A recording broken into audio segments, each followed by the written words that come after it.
Turning now to private equity, Bloomberg's Stephanie Ruhle is at the Milken Conference in Los Angeles with one of the biggest names in the industry, and she joins us now. Hey, Steph.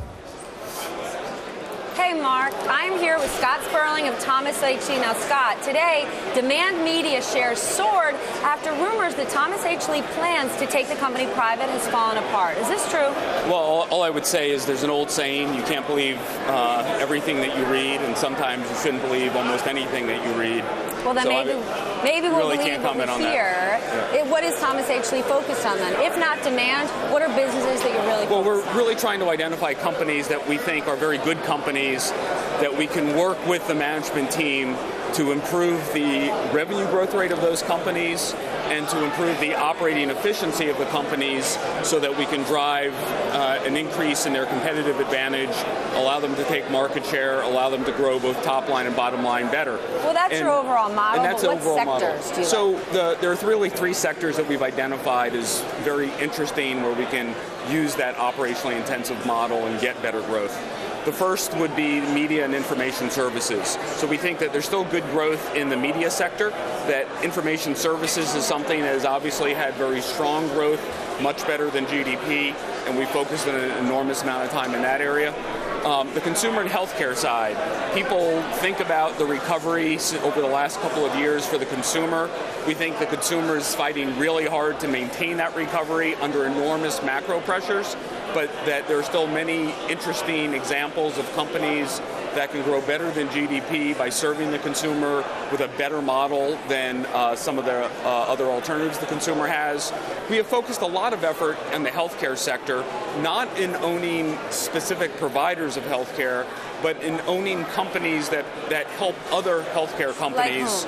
Like Inventive is a great example of a company. It was a public company that we took private about a year and a half ago. It's a company that serves the pharmaceutical industry and the biotech industry.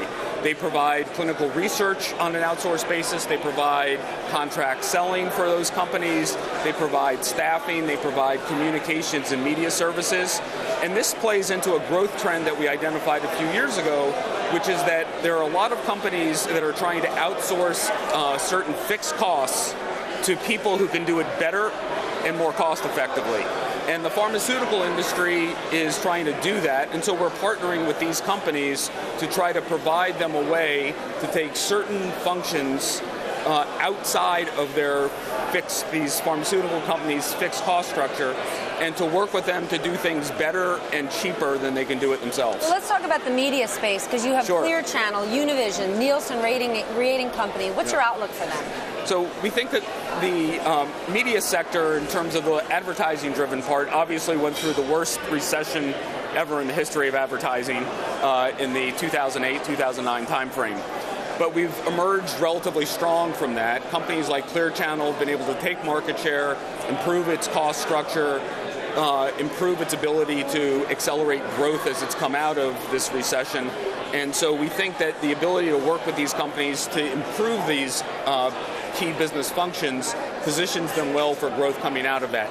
Univision is obviously riding a great growth trend in the Spanish language market.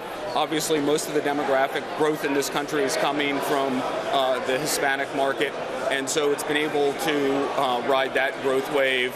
Nielsen, under leadership of Dave Calhoun, who we brought in from running about half of GE, Dave has done a great job of being able to better serve its broad base of customers, both on the what we call the watch side, which is providing Nielsen media research type numbers for the media industry, and also on what was the AC Nielsen side, measuring the sell-in and sell-through of products.